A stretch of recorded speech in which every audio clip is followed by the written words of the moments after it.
This light, this life, this word is going to spread not like lightning, but by a million cold, dead torches being ignited by the oxygen of the gospel. That's the way the darkness will give way. With a witness, a human witness. The gospel's ability to defeat darkness through human witnesses truly is remarkable. That's the reality that John Piper marvels over from John 1, 6-36 in this episode of Light and Truth. This sermon was originally preached at Bethlehem Baptist Church on October 12, 2008. Verses 6-8. There was a man sent from God whose name was John. He came as a witness, John the witness, to bear witness, repeating himself, to bear witness about the light that all might believe through him. Verse 8, he was not the light, but came to bear witness about the light. Now, notice several things. First, John was a man, a human. There was a man. There was a man. Now, this is important. Here's why. Up till now, verses 1-5, you got the Word. And the Word was with God. This Jesus Christ was with God, and He was God. He made everything. And in Him was life, and that life was the light of man. And if you stop there, you'd say, not a problem. When God, as life and light, comes into the world, it's like lightning, and everything becomes bright. Why wouldn't you infer that? And what John does immediately by saying, there was a human being named John who came to witness to the light. You say, whoa. This light doesn't need a witness any more than at night when lightning strikes, it needs a candle to help light up the dark. And what he's saying is, it ain't going to be like that. And he says it immediately. This light, this life, this word is going to spread not like lightning,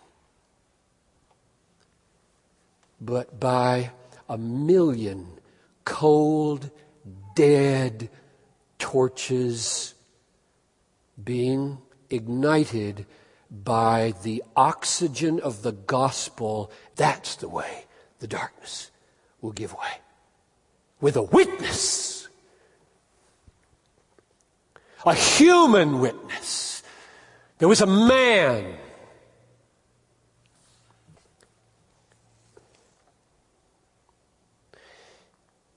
There was a man, a person. And John presses it into the gospel right after saying all these magnificent, glorious, irresistible things about Jesus, the Word. Our witness is necessary. The witness of human beings is a necessity. Let's read further. Verse 6. There was a man sent from God. Now the point of saying a human witness is needed does not result in making God dependent on human initiative. Because God is in charge, and when He wants a human witness, He sends a human witness. So don't infer from my word, our witness is a necessity. that somehow God is waiting, wondering, will it ever happen in Minneapolis? Or in the unreached peoples of the world, or in your family? When He wants a witness, He sends a witness. John chapter 20, verse 21. As Jesus is leaving to go back to heaven, He says to His disciples and to us, "As the Father has sent me, so I am sending you." In Matthew chapter 9, verse 38, Jesus said to us, "Pray earnestly to the Lord of the harvest to send laborers into His harvest." Paul, Acts chapter 22, verse 21, Jesus says to him, "Go, for I will send you far away to the Gentiles." Our witness, human being witness to the thunderbolt of God's grace, is necessary. But God doesn't leave that mission to human initiative. We serve a saving God and a sending God. He provides the foundation for our salvation, and He provides the means of salvation, namely witnesses. Nobody on the planet is saved without a witness that's human. How shall they call upon Him whom they've not believed? And how shall they believe in Him of whom they haven't heard? And how shall they hear without a preacher? And how shall they preach unless they be? Tell me. You don't know that. How shall they preach unless they be sent? They will be. Now, this is one of those moments in the sermon that I was praying about a minute ago. I got so moved at this point in my preparation because I felt God's presence in this way. I felt Him say, "John, I'm so active in this world, if you could see it, you wouldn't believe it. I didn't just do a thing 2,000 years ago, magnificent as it is. I'm doing a thing tonight. This morning, I'm doing a thing in this room. I'm sending." Verse 7. He came as a witness to bear witness about the light, that all might believe through Him. Now there's John's main identity in the gospel. A witness. He came as a witness to bear witness. He's introduced suddenly, jarringly, as a witness. A human sent by God witness. Why? And He tells us why. That all might believe. Meaning, belief happens from a witness. Belief doesn't come out of nowhere. It comes through a human witness. You're on the planet to open your mouth and live a life that says right and true things about Christ. That's why you're here. We are witnesses. Because we want people to believe. Because we want them to be saved. And they can't be saved if they don't believe. And they can't believe if they don't hear a witness about the gospel. It's believing the gospel that saves people. The gospel doesn't come through the air. It comes through mouths, written emails, voice messages if they're not home.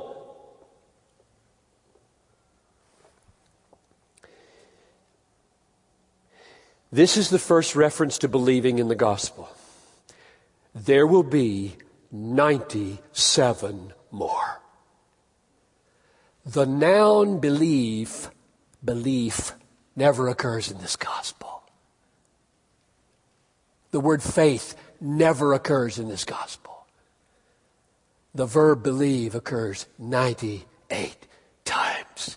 Think on that. And witness is everywhere. You're everywhere. He came as a witness. I'm in verse 7. He came as a witness to bear witness to the light, that all might believe through him. Verse 8. He was not the light, but came to bear witness about the light. Now that verse seems, if you like economy, superfluous. You said that already, clearly in verse 7. He came as a witness. And then you repeated it. To bear witness. We got it. He's a witness. Why do you say in verse 8, he was not the light. He came to bear witness.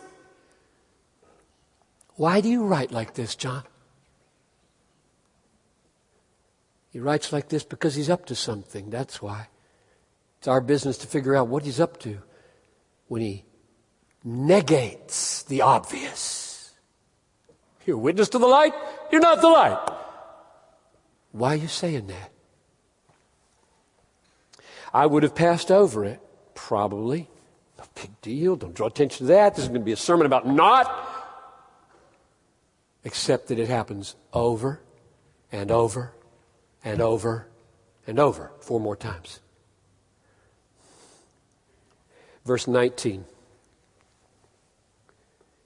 This is the testimony of John.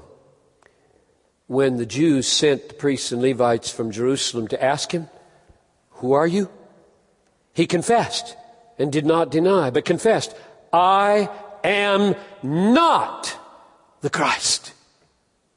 Now we've got the words of John, not the words of the other John. We got the words of John the witness, not the words of John the evangelist. But John the evangelist said, he's not the light. Now John the witness says, I'm not the Christ.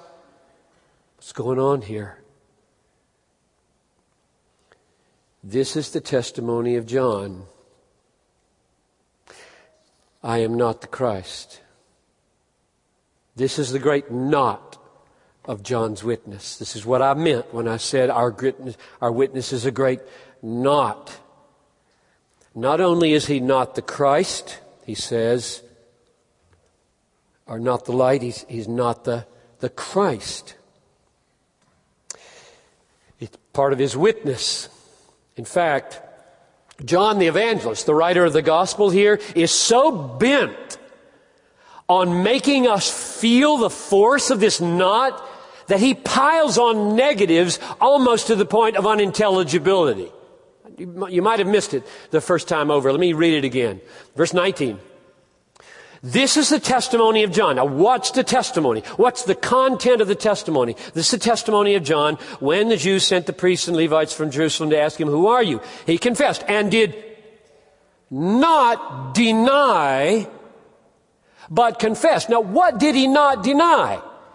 He did not deny that he was not the Christ. That's weird. Why do you write like that? Why do you write like that? What are you doing to this preacher man?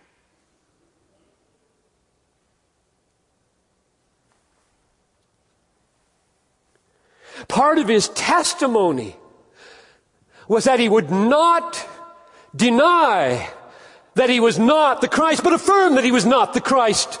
That's part of his testimony. I'm not it.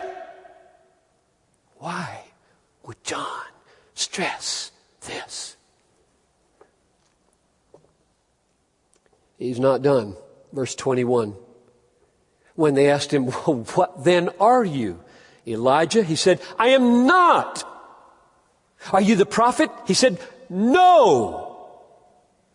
Of course, he was Elijah in some sense. He came in the spirit and power of Elijah. He just wasn't the physical reincarnation of the Elijah who went to heaven, remember, in a chariot and didn't die. So like Some expected him to come back like that, and he's, no! He's still not done. Verses 26 and 27. John answered them, I baptize with water, but among you stands one you do not know, even he who comes after me, the strap of whose sandal I am not worthy to untie. There is a great knot in our witness. I am not the light. I am not the Christ. I am not Elijah. I am not the prophet.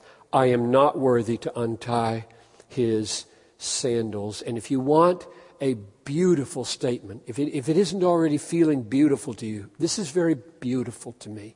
The Gospel of John does not report the death of John the Baptist. He just disappears. So think on that one. All the other Gospels report the death, and John, you'd think, yeah, that would help. That would make the point.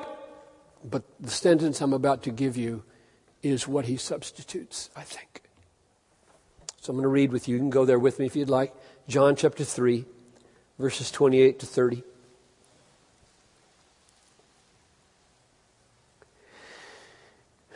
You yourselves bear witness that I said, this is John talking, John the Baptist, John the witness, that I said, I'm not the Christ, but I have been sent before him. The one who has the bride is the bridegroom. The friend of the bridegroom, he just stands and hears him and rejoices greatly at the bridegroom's voice. Therefore, this joy of mine is now complete. He must increase, and I must decrease. That's the meaning of all of these knots.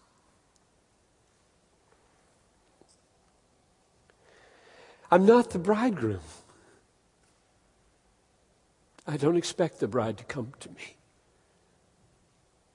And when she shows up and she turns right to him, and I'm just left out there on the porch, having brought everybody together and just out on the porch now while they're celebrating, my joy is full. That's beautiful. This is the great knot of our witness. We will not begrudge all attention turning to Christ. We will not begrudge all attention turning to the bridegroom. Not to us, O Lord, not to us, but to your name give glory for the sake of your steadfast love and your faithfulness. Psalm 115. This is the great knot of our witness. We must decrease. He must increase. We must make much of him. We must not make much of ourselves. So it was with Paul. Remember? I planted, Apollos watered, God gave the growth, so he who plants and he who waters is not anything. That's Paul talking.